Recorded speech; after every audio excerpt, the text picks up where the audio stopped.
A nossa leitura inicial está no Evangelho segundo a narrativa de Lucas, capítulo 15.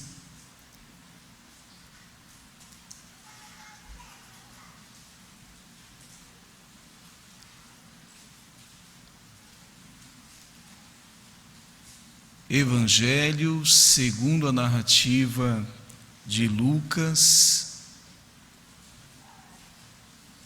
capítulo 15.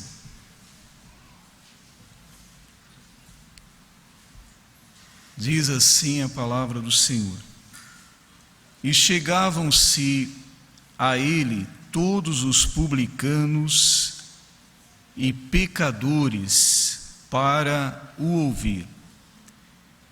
E os fariseus e os escribas murmuravam, dizendo: Este recebe pecadores e come com eles.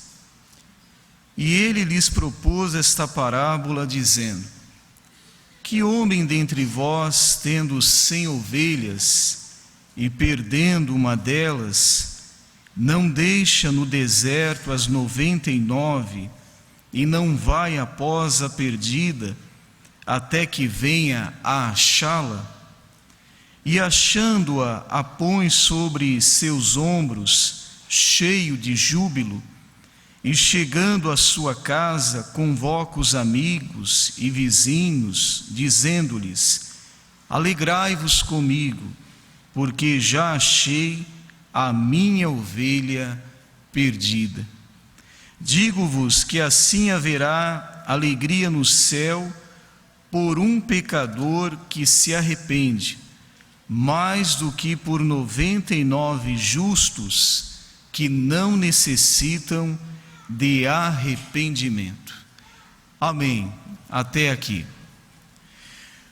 Uma das características do ministério do Senhor Jesus foi de não fazer acepção de pessoas.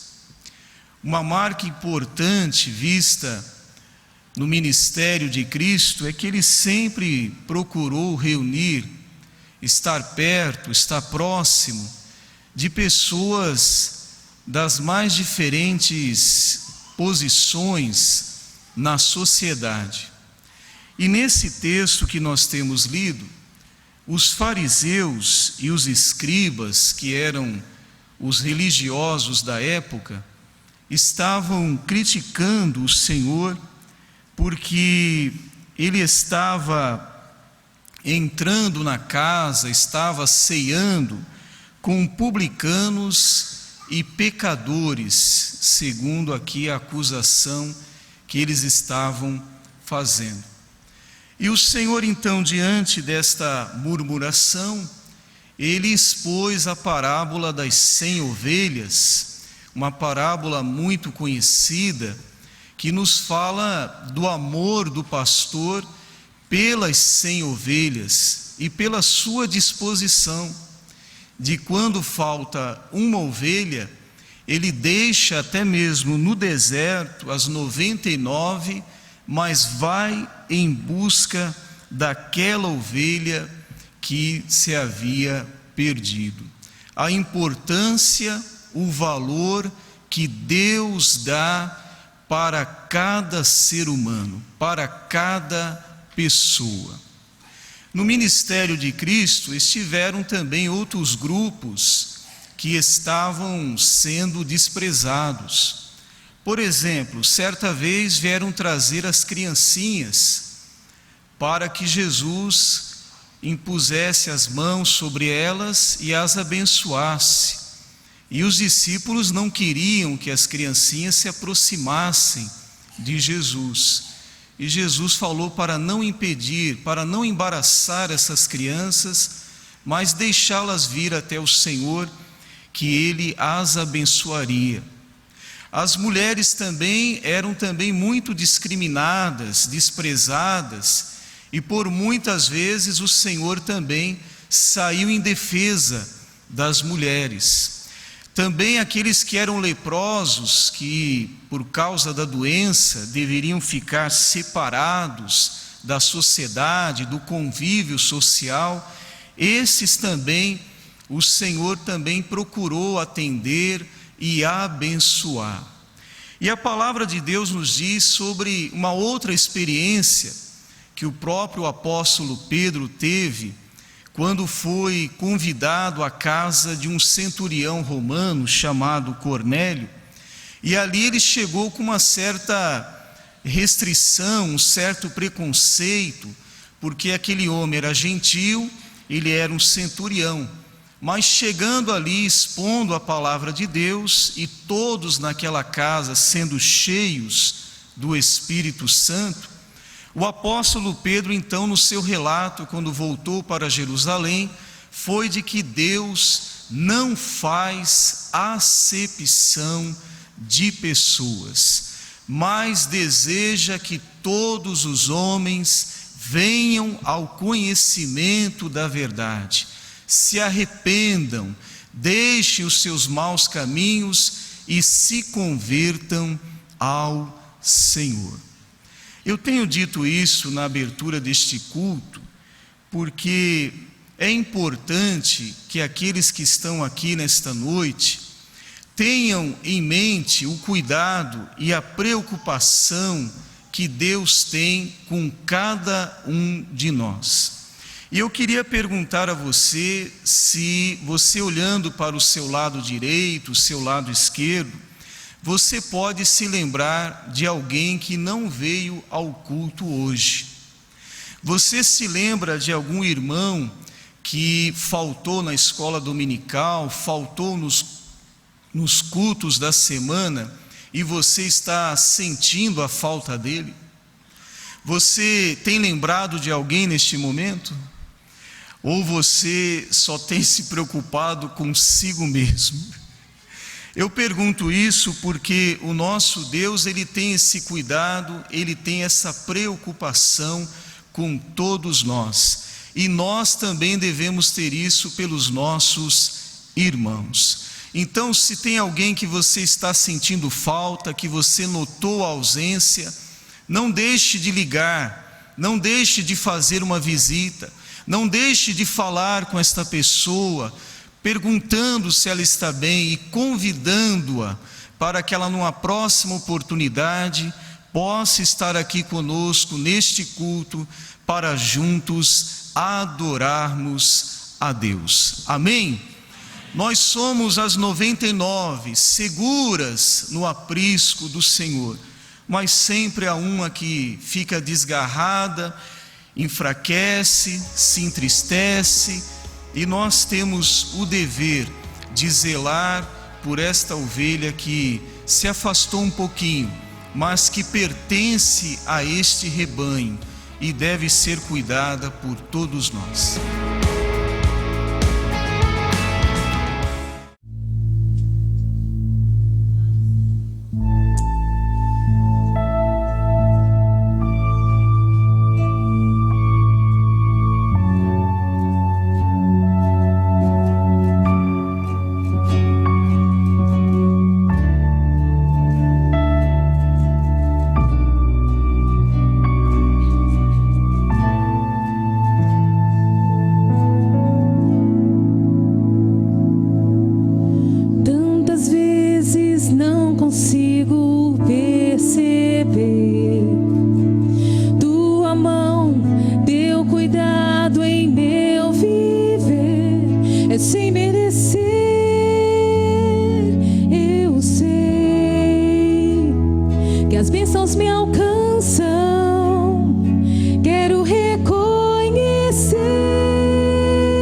misericórdia, Senhor.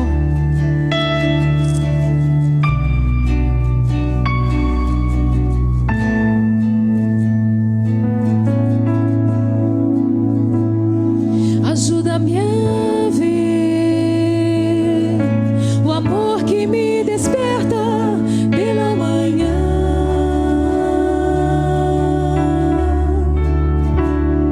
Ajuda-me a ver bondade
Cumprimento os irmãos, amigos, com a paz do Senhor. Vamos meditar nessa noite no livro do profeta Malaquias, capítulo 1, que fala sobre o culto a Deus, como os israelitas cultuavam a Deus. O profeta Malaquias é o último profeta do Antigo Testamento e é um profeta do período em que o povo de Israel voltou para o cativeiro. Depois do cativeiro babilônico, o povo de Israel voltou e Deus, através de Esdras, de Neemias, de Zorobabel, de Josué, estava estabelecendo novamente o culto ao Senhor. E esse culto, Deus estabelecia parâmetros. Então vamos estar meditando. Creio que todos já acharam. Malaquias capítulo 1, verso 1 diz: peso da palavra do Senhor contra Israel, pelo ministério de Malaquias. Eu vos amei, diz o Senhor, mas vós dizeis: em que nos amaste? Não foi Esaú irmão de Jacó? Disse o Senhor. Todavia amei a Jacó e aborreci a Esaú, e fiz dos seus montes uma assolação e dei a sua herança aos dragões do deserto. Ainda que Edom diga: empobrecidos somos, porém tornaremos a edificar os lugares desertos. Assim diz o Senhor dos Exércitos: eles edificarão e eu destruirei, e lhe chamarão termo de impiedade, e povo contra quem o Senhor está irado para sempre. E os vossos olhos o verão e direis: o Senhor seja engrandecido desde os termos de Israel. Até o verso 5, vamos orar. Senhor, que a Tua palavra seja aplicada aos nossos corações através do Teu Santo Espírito. É a nossa oração, agradecidos em nome de Jesus. Amém. Então, meus irmãos e amigos, existia um período na época do povo de Israel que o Senhor levantou profetas. Profetas não eram homens estudiosos, alguns, com algumas exceções, tinham algum estudo, mas eram homens chamados por Deus, diferentemente dos sacerdotes que estavam no cotidiano do povo de Israel, eram como os pastores dos nossos dias. Mas os profetas eram homens geralmente leigos, homens que Deus chamava para ser o porta-voz das suas mensagens. Geralmente nós vemos quando os profetas se apresentavam, como o profeta Isaías, que era filho de Amós, então tinha uma genealogia, como o profeta Ezequiel, que era filho de Buzi.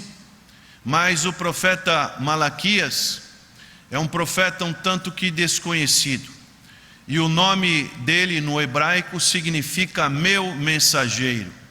Ele tinha uma mensagem da parte do Senhor para com o povo de Israel, o povo de Deus.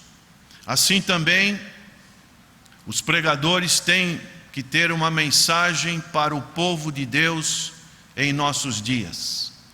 E aqui a palavra do profeta não era nada uma palavra agradável, uma palavra boa de se ouvir. Geralmente nós gostamos de uma palavra boa de se ouvir, uma palavra que não mexa muito com as nossas entranhas espirituais. Mas muitas das vezes precisamos ter os nossos ouvidos para ouvir a voz do Senhor, porque a palavra de Deus diz que Deus corrige os filhos que ama, e Deus não trata com os que não são filhos, são bastardos. E nós não queremos ser bastardos neste mundo, mas nós queremos ser filhos de Deus. Amém? Então o profeta começa dizendo assim: peso da palavra do Senhor. O que significa isso? Era algo pesado, era algo que em outras traduções diz sentença da parte do Senhor. Era algo que já estava estabelecido pelo Senhor, era algo que já estava determinado pelo Senhor. Então ele inicia dizendo: peso da palavra do Senhor. Por que peso da palavra do Senhor? Porque para ele era uma missão difícil, e muitas das vezes nós que estamos envolvidos com o trabalho do Senhor, nós temos missões difíceis, nós temos decisões que são às vezes difíceis de serem tomadas, são pesadas, mas precisam ser tomadas. E assim, para aquele profeta era algo pesado, ele se dirigir ao povo. Ele não seria uma pessoa agradável ao povo, ele não ia trazer uma palavra agradável aos ouvidos do povo. E nós sabemos que todos aqueles que fazem os seus discursos em público têm a oratória, o objetivo deles é agradar o público, é cativar o público, é que o público gostem da sua pessoa. E assim esse profeta, ele tinha essa dura missão de falar palavras que eram pesadas para o público. E também o outro peso era do público. O público de Israel, o povo de Israel tinha que ouvir aquelas palavras. E isso também causa uma certa barreira, uma certa distância entre aquele que é o orador e aquele que está escutando, aquele que é o ouvinte. Então, essas palavras eram difíceis também para serem ouvidas pelo povo. E nós sabemos que o povo de Israel, de uma certa forma, ele formou a igreja do Antigo Testamento. E essas situações que ocorreram com o povo de Israel são situações que são um tanto que semelhantes à nossa vida na igreja do Senhor. São situações paralelas. O próprio apóstolo Paulo, ele fala isso em 1 Coríntios capítulo 10, ele fala que as coisas que ocorreram no passado são sombras, são tipos das coisas que iriam ocorrer com a igreja do Senhor. E de uma certa forma nós também estamos inseridos nessas palavras proféticas dos profetas, para que nós tenhamos então um discernimento, um exame de como estamos tratando as coisas de Deus. E principalmente, o assunto principal aqui nesse texto, nesses versículos, é o culto que eu estou oferecendo a Deus. Será que eu estou oferecendo um culto que agrada só a mim? Será que eu estou oferecendo um culto que agrada ao auditório? Como hoje existe cultos que nós sabemos que são verdadeiros shows. As pessoas se apresentam, causam uma certa emoção na plateia, e aquilo fica mais no âmbito humanista do que no teocentrista da pessoa de Deus. Dessa maneira, é algo que nos preocupa muito, de como nós estamos nos apresentando diante do Senhor. O apóstolo Paulo, ele dizia em Romanos capítulo 12, verso 1 e 2: rogo-vos, pois, irmãos, pela compaixão de Deus, o quê? Que apresenteis os vossos corpos como vivo, santo e agradável a Deus, que é o vosso culto racional. E não vos conformeis com o quê? Com este mundo. Então existe uma tendência nos nossos dias de nos conformar com este mundo, mas transformai-vos pela renovação da vossa mente, para que experimenteis qual seja a boa, perfeita, agradável vontade de Deus. Você pode glorificar o nome do Senhor? Esse é o nosso objetivo. Nós temos que apresentar um culto que realmente agrade a Deus. Será que este culto que eu estou lhe prestando hoje, Senhor, está agradando ao Senhor? Então essa era o grande questionamento de Deus. E o livro de Malaquias, você pode estudar depois, são apenas 4 capítulos. Você vai ver como lição de casa nesse domingo antes de dormir. Você vai ver que é um livro que é cheio de perguntas e respostas. Perguntas e respostas. Então, é como que Deus fazendo as perguntas e o povo respondendo, ou respondendo pelo próprio profeta. E aqui nós vemos então que a declaração de Deus, no verso 2, ele começa dizendo, apesar de ser um peso a palavra do Senhor, apesar de ser uma sentença da parte de Deus contra Israel, na minha Bíblia fala contra Israel, aqui o Senhor começa dizendo, parece um paradoxo: eu vos amei. Vamos repetir? Eu vos amei. Mais uma vez. Eu vos amei. O Senhor começa dizendo, eu vos amei.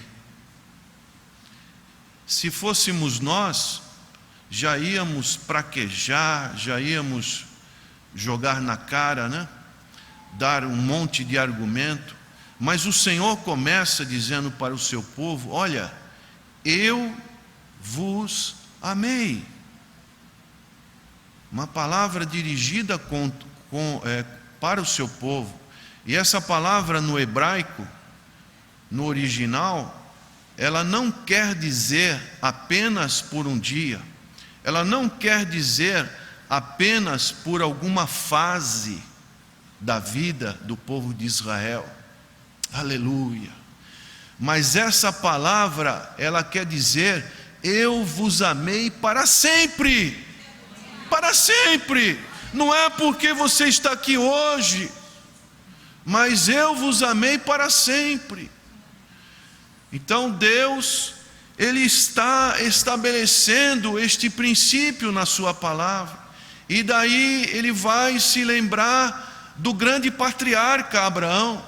Eu amei Abraão, eu chamei Abraão da Mesopotâmia, fiz uma aliança com ele, fiz uma aliança com os seus descendentes. Então Deus estava estabelecendo um parâmetro de amor, que isso dava exemplos de tantos e tantos anos que o povo de Israel tinha passado com experiências com Deus. Depois de 2 cativeiros, Deus ainda estava declarando, 400 anos antes de nascer o Senhor Jesus Cristo, que Ele amava aquele povo. E aquele povo, então, deveria agir de que maneira? Quando você sabe que Deus te ama, como você deve se portar? Qual é a sua retribuição a este amor? Como você demonstra essa retribuição a Deus do seu amor? Será que o nosso culto que nós fazemos a Deus, ele tem sido uma correspondência desse amor? Puxa, Deus me ama, que bom saber disso. E demonstrar esse amor na prática através de Jesus Cristo, nosso Senhor. Mas e eu? Será que eu amo a Deus? Eu correspondo na mesma intensidade? Ou procuro chegar a um aperfeiçoamento desse amor para com Deus, a cada dia que passa, eu quero me aproximar mais de Deus, mas não era isso que aconteceu com Israel. E infelizmente, talvez não seja isso também que ocorra nos nossos dias. Então aqui no verso 2, o Senhor responde para o povo de Israel: mas vós dizeis, em que nos amaste? É uma resposta o quê? Cínica, né? Uma resposta que Deus não merecia ouvir, um cinismo da parte do povo de Israel, algo que o povo pensava da seguinte maneira: como o Senhor fala que nos ama e nós estamos aqui ainda nos restabelecendo de um cativeiro babilônico? Como o Senhor nos ama e nós somos ainda escravos dos persas, porque eram os persas que governavam naquela época? Como o Senhor pode fazer isso? Então materializava as circunstâncias externas para dizer que o amor de Deus não correspondiam a isso.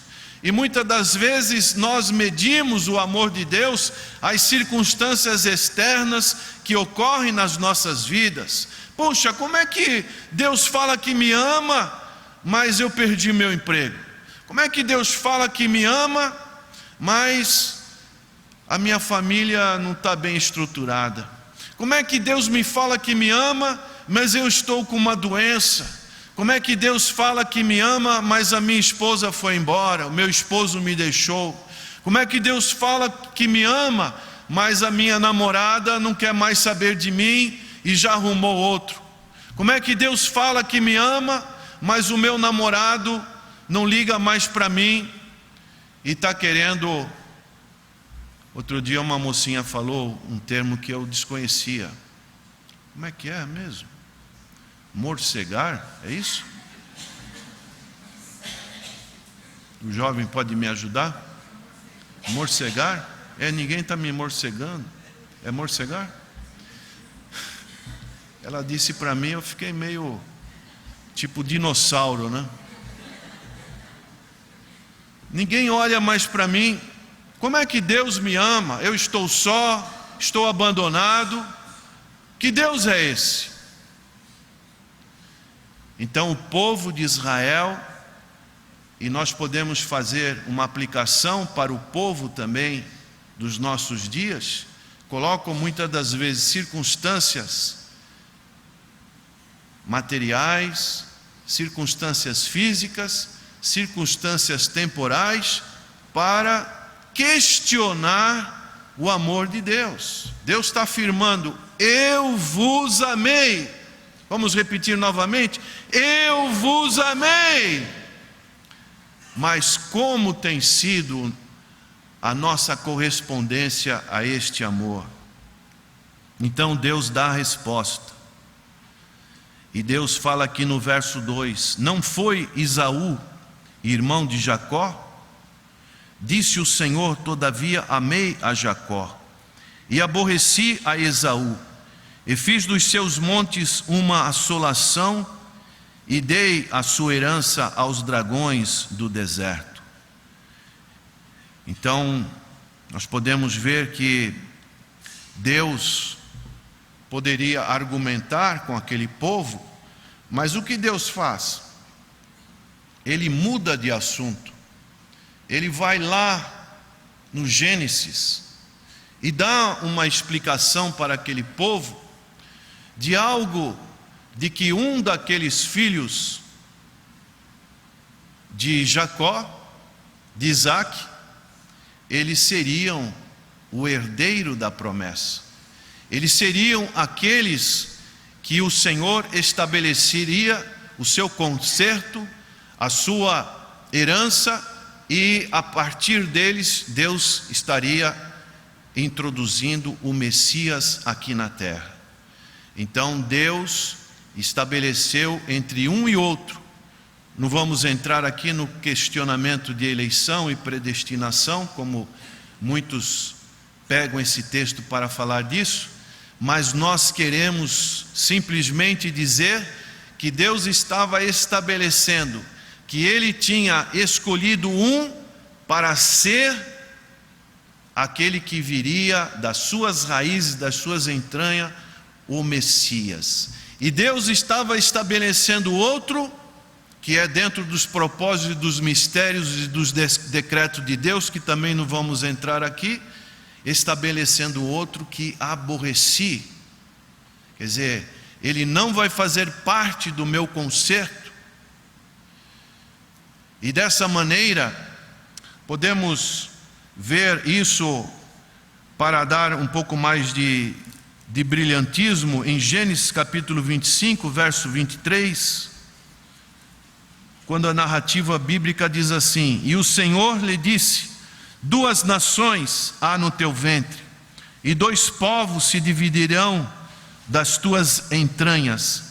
Um povo será maior do que o outro povo, e o maior servirá ao menor. Então Deus estava estabelecendo aqui dessa 2 pessoas, 2 nações novas.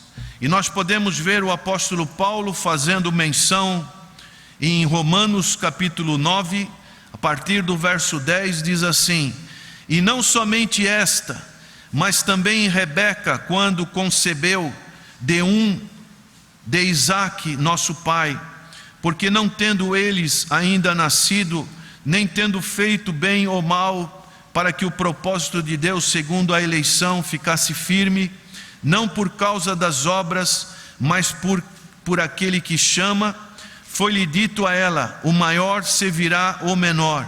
Como está escrito: amei Jacó e aborreci Esaú. Que diremos, pois? Que há injustiça da parte de Deus? De maneira nenhuma.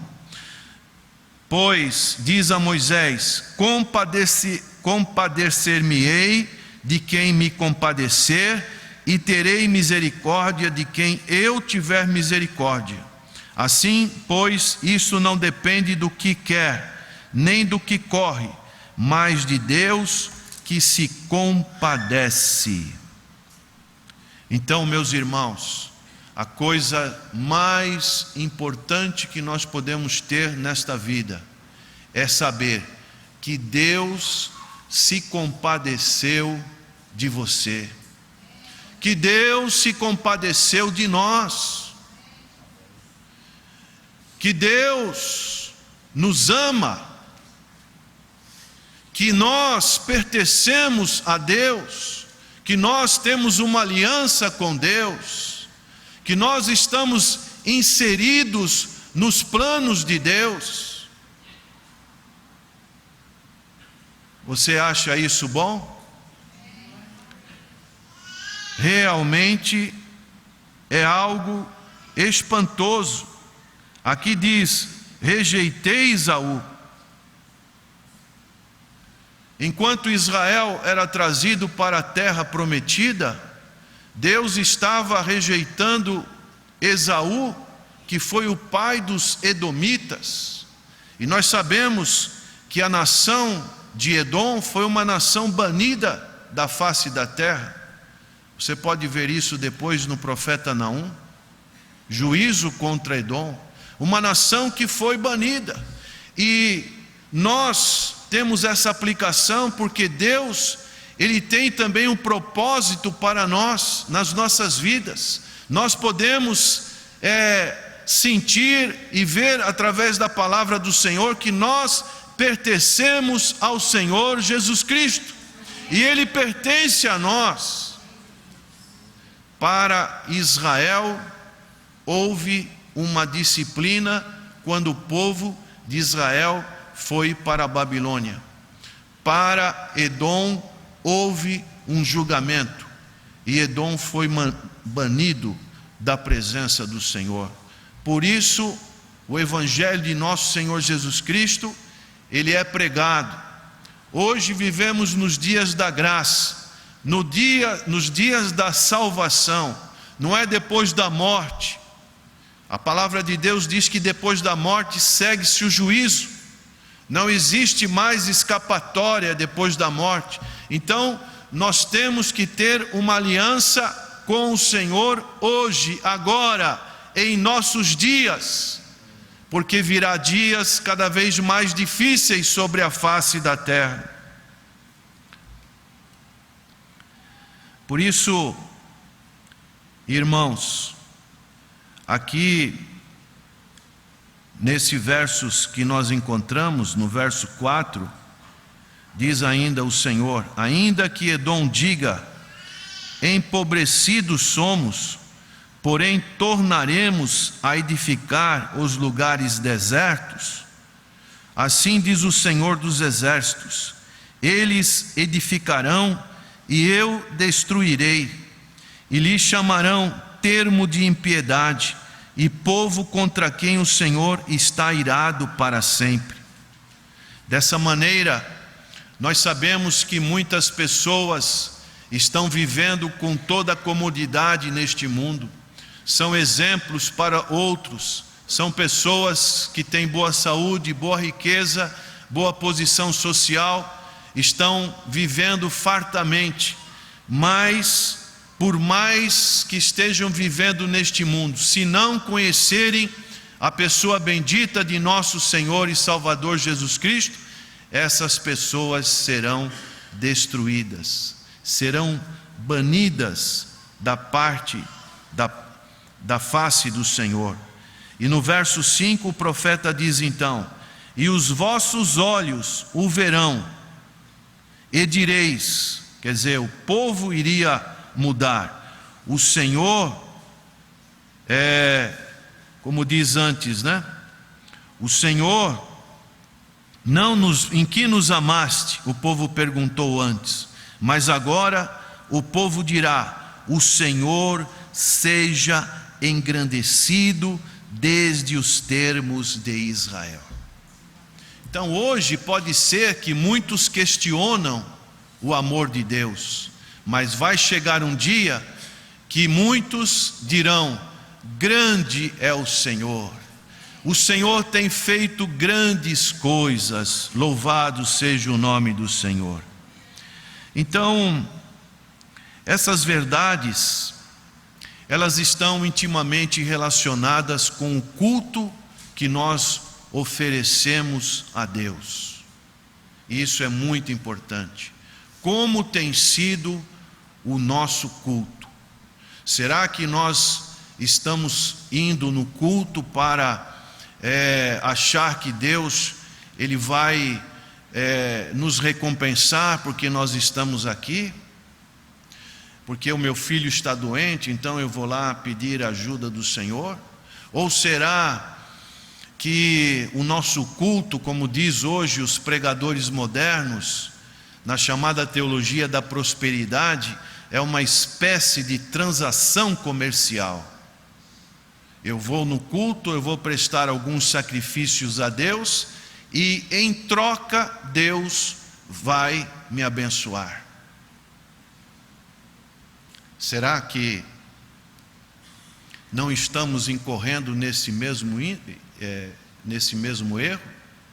Ou será que estamos prestando um culto a Deus, um culto racional, porque Deus nos amou em Cristo Jesus, Deus nos chamou das trevas para a sua maravilhosa luz, Deus tem transformado as nossas vidas e não importa as circunstâncias que nós estamos passando, se estamos doentes, se estamos passando dificuldades econômicas, se alguma coisa mais trágica ocorre conosco, o que importa é que nós estamos amando o Senhor e estamos aqui para oferecer um culto que só a Ele é devido. A nossa presença está totalmente envolvida com o culto a Deus, com essa prestação, adoração a Deus, que só a Deus é devida. Nós sabemos que quando Abraão esteve no Egito, ele nunca levantou um altar de adoração ao Senhor. Mas quando ele entrava na terra prometida, na terra que o Senhor disse que ele iria ser a herança dele, ele sempre estava adorando o Senhor. E ele fazia aqueles poços da onde brotava água, e vinham os filisteus, vinham os inimigos e tapavam aqueles poços. E o seu filho Isaque, quando ele via aqueles poços, de vez abrir outro, ele retirava aqueles entulhos tudo, e a água começava a jorrar de novo. Então, muitas das vezes, nós trazemos nos nossos cultos a Deus entulhos que vão se acumulando de preconceito, de coisas filosóficas, de coisas que nós vamos aprendendo neste mundo pernicioso, e muitas das vezes a graça de Deus, ela não flui em nós. Mas quando nós retiramos todos esses entulhos que estão tapando o agir de Deus, a movimentação da água de Deus, a água de Deus começa a brotar novamente, e nós vamos ficando cheios do Espírito Santo de Deus, cheio da graça do Senhor. Podemos contemplar o Shekinah do Senhor, a graça do Senhor, e as nossas vidas então vão sendo aquecidas na presença do Senhor. E dessa maneira nós experimentamos o grande amor do Senhor que Ele teve para nós, e nós devemos nos esquecer de qualquer outra coisa, qualquer outra recompensa que podemos às vezes querer da parte do Senhor. A maior recompensa que Deus te dá nessa noite é o seu amor, é a sua graça, e isso não tem preço. Então, qual a sua opinião quanto a isso? Devemos refletir a respeito da atitude do nosso coração, do amor de Deus para conosco, do quanto estamos convencidos de que somos amados por Deus. Isso vai fazer toda a diferença em nosso culto a Deus, no nosso louvor, nas nossas orações, nas nossas ofertas que apresentamos a Deus. Se não for por amor, nada que nós fazemos tem qualquer valor neste lugar. Mas se nós estamos fazendo com nosso coração aquecidos na presença do Senhor, o Senhor olha para nós e nos dá graça. Mas buscar em primeiro lugar o seu reino, a sua justiça, e as demais coisas seriam acrescentadas. Devemos orar pelas demais coisas? Sim, devemos orar, mas nós devemos nos preocupar mais quando estamos na casa do Senhor, principalmente, com a sua glória, com a sua honra, acima de qualquer coisa. Deus seja exaltado. Como teve a visão o profeta Isaías: santo, santo, santo é o Senhor dos exércitos, e a terra está cheia da sua glória. A terra está cheia da glória do Senhor. A igreja está cheia da glória do Senhor. O povo do Senhor deve estar cheio da glória, da graça e da honra do Senhor. Quando nós fazemos isso, realmente vale a pena cultuar a Deus. Amém? Vale a pena cultuar a Deus? Graças a Deus. E se temos alguma pessoa aqui em nosso meio que ainda não reconheceu o início desse caminhar na pessoa do Senhor Jesus Cristo, o Senhor Jesus Cristo disse para a mulher samaritana: Deus busca adoradores que o adorem em espírito e em verdade.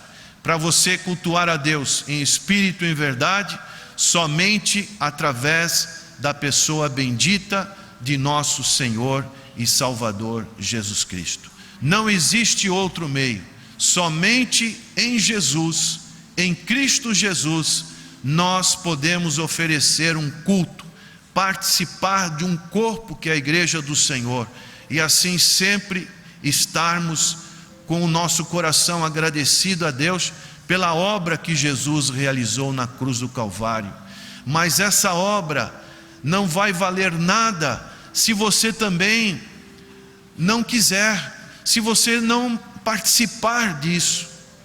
Mas se você participar, se o seu coração estiver disposto a aceitar Jesus pela fé, você vai estar inteirado nesta obra que o Senhor realizou lá na cruz do Calvário.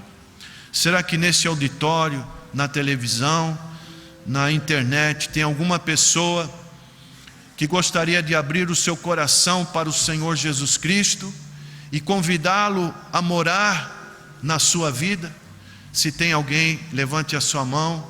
Nós gostaríamos de orar pela sua vida, apresentando-a diante do Senhor, para que realmente, a partir deste momento, este culto a Deus, ele seja um culto realmente racional para você, um culto em que você vai ter a certeza e a convicção de que Deus está aceitando este culto, porque ele é feito de todo o seu coração, sincero, na presença do Senhor. Tem alguém aqui que ainda não aceitou o Evangelho de nosso Senhor Jesus Cristo? Tem alguém que gostaria de se posicionar e dizer: Senhor, eu reconheço que eu não tenho oferecido um culto que realmente te agrade, mas nesta noite, Senhor, eu suplico o teu perdão, e eu suplico para que o Senhor mude o meu coração, coloque amor dentro de mim. Ó Deus, eu tenho vindo na tua casa sempre pensando alguma recompensa, mas hoje, Senhor, eu quero realmente te amar. Hoje eu quero tomar uma posição diferente. Hoje eu quero, Senhor, que o Senhor me pertença e eu pertença ao Senhor. Se tem alguém assim, que essa palavra tem falado no coração, não é por força nem por violência, diz a palavra de Deus, mas é pelo Espírito Santo de Deus. Você tem a oportunidade também agora de ficar em pé no seu lugar, e nós vamos orar pela sua vida, para que você tenha força de se apresentar diante do Senhor.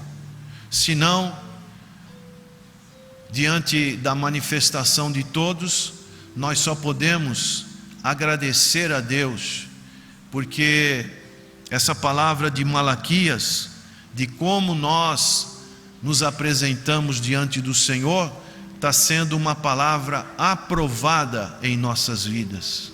Amém?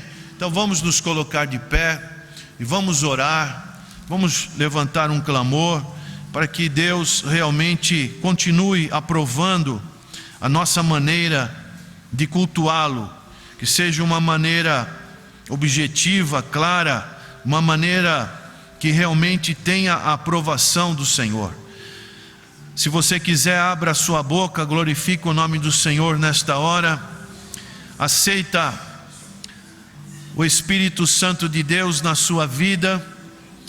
Ó Deus, nós queremos te bendizer, te exaltar, te adoramos, Senhor, pela tua palavra, pelos exemplos do passado que servem para as nossas vidas no presente. Como o Senhor não gostava do culto de Israel naqueles dias, e como o Senhor mandou a palavra, o peso, a sentença contra o povo de Israel, ó Deus, e nós também vivemos dias em que o culto ao Senhor tem sido um tanto que deturpado, um culto que tem sido mais humano do que teocêntrico. Ó Deus, ajuda o teu povo a compreender esta diferença, a fazer esta diferença, e que o teu povo possa escolher aquilo que realmente está no teu coração, que o teu povo se sinta amado pelo Senhor e corresponda a este amor, e que as demais coisas, Senhor, que também são tão importantes e conflitantes nas nossas vidas, o Senhor, pela tua misericórdia e bondade, possa estar olhando, ó Jesus. Então nós queremos te agradar, queremos te bendizer e agradecemos em nome de Jesus por este momento. Amém e graças a Deus.